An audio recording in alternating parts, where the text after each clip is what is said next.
Hello बच्चों, welcome back. आज के लेक्चर में हम एनसीईआरटी एक्सरसाइज का एक क्वेश्चन डिस्कस करेंगे from the chapter structure of atom. तो ये न्यूमेरिकल्स काफ़ी इंपॉर्टेंट रहते हैं। कई बच्चों को बहुत ज़्यादा प्रॉब्लम्स आती है खास करके स्ट्रक्चर ऑफ एटम के क्वेश्चंस में। तो चलिए क्वेश्चन नंबर 2.19 डिस्कस करते हैं। The question says the electron energy in hydrogen atom is given by this. तो यहाँ पर हाइड्रोजन एटम के लिए एक इलेक्ट्रॉन जो उसमें है उसकी एनर्जी इतनी गिवन है, जूल्स में ये एनर्जी गिवन है। Calculate energy required to remove electron completely from the n equals to 2 orbit. अब आपको एनर्जी निकालनी है, एनर्जी फाइंड आउट करनी है टू रिमूव इलेक्ट्रॉन कंप्लीटली। अब ये जो वर्ड यहाँ पर है ना कंप्लीटली, ये इंपॉर्टेंस रखता है क्योंकि आपको इलेक्ट्रॉन को किसी अलग लेवल पे या फिर दूसरे ऑर्बिट में नहीं ले जाना। 2 से n इक्वल्स टू 2 ऑर्बिट से कंप्लीटली आपको बाहर निकालना है उसे। नेक्स्ट कहता है what is the longest wavelength of the light in centimetre. आपको निकालनी है वेवलेंथ सेंटीमीटर में that can be use to cause this transition. तो इसी ट्रांजिशन के लिए मतलब n इक्वल्स टू 2 से कंप्लीटली रिमूव करने के लिए इलेक्ट्रॉन को कितनी वेवलेंथ रिक्वायर्ड है। तो पहले क्या करना है, एनर्जी निकालनी है, फिर वेवलेंथ पर बाद में जाते हैं। तो देखो क्वेश्चन को समझो पहले, यहाँ पर क्या चीज है। जैसे यहाँ पर न्यूक्लियस है, हम इसकी चारों तरफ ऑर्बिट बना देते हैं। फर्स्ट ऑर्बिट, सेकेंड ऑर्बिट, इसी तरह से थर्ड ऑर्बिट आ जाएगा। बहुत सारे ऑर्बिट्स हो गए और वहीं पर सबसे लास्ट वाला इन्फिनाइट वाला ऑर्बिट ये मान लेते हैं। ठीक है, ये क्या है, ये ऑर्बिट एट इन्फिनिटी है।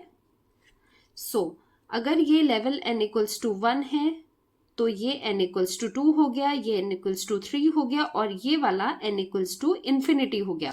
अब आपको कह रहे हैं इलेक्ट्रॉन को रिमूव करना है। कहां से रिमूव करना है, n इक्वल्स टू 2 से इलेक्ट्रॉन को रिमूव करना है कंप्लीटली। कंप्लीटली रिमूव का मतलब ये है कि आपको पूरे एटम से, पूरे ये जो ऑर्बिट है उससे बाहर फेंकना है, उसे बाहर निकालना है। तो ये ट्रांजिशन कैसे जाएगी, n इक्वल्स टू 2 से इन्फिनिट तक यहाँ पर आपको ये रिमूव करना है, कंप्लीटली रिमूव करना है। n इक्वल्स टू 2 से मतलब बाहर निकालना है।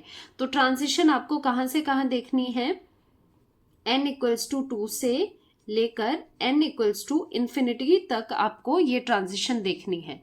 ठीक है, तो ये पूरा कंसेप्ट है इस क्वेश्चन का। तो यहाँ पर एनर्जी कैसे निकालेंगे, तो ये अगर ट्रांजिशन हो रही है n इक्वल्स टू 2 लेवल से इन्फिनिटी तक निकालना है तो यहाँ पर सम एनर्जी आपको देनी पड़ेगी, सम अमाउंट ऑफ एनर्जी यहाँ पर देनी पड़ेगी सो दैट इजेक्ट कर पाओ यहाँ से n इक्वल्स टू 2 लेवल से इलेक्ट्रॉन को। तो ये जो एनर्जी है वो कैसे निकलती है, इन लेवल्स का एनर्जी डिफरेंस से ये एनर्जी निकलती है। तो एक्चुअली हमें क्या रिक्वायर्ड है, डेल्टा ई रिक्वायर्ड है। तो डेल्टा ई जो एनर्जी डिफरेंस होता है, आप कैसे निकालते हो, final minus initial.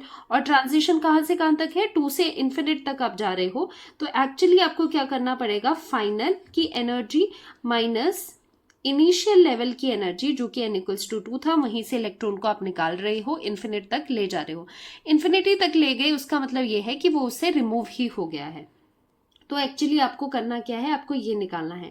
And E infinity क्या होता है, एनर्जी एट इन्फिनिटी होती है 0। ये आप ऐसे भी लर्न कर सकते हो। बाकी अगर इस फॉर्मूले में डालोगे n कितना होगा, n इन्फिनिटी होगा, 1 अपॉन इन्फिनिटी का स्क्वायर, 1 अपॉन इन्फिनिटी तो 0 ही होता है। तो ये पूरी टर्म ई इन्फिनिटी के लिए 0 होती है, इन्फिनिटी लेवल पे एनर्जी 0 होती है।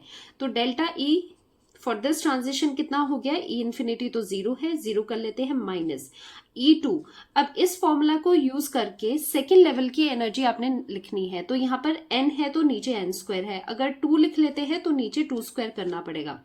तो इसकी एनर्जी होगी, माइनस साइन यहाँ का है और दूसरा माइनस साइन फॉर्मूला का है। सो ये आ जाता है minus 2.18 into 10⁻18 divided by n square. तो n कितना है, यहाँ पर 2 है तो 2 का स्क्वायर यहाँ पर आ जाएगा। तो ये एनर्जी आती है आपकी जूल्स में, एक इलेक्ट्रॉन वोल्ट में होती है लेकिन ये जूल्स में गिवन है।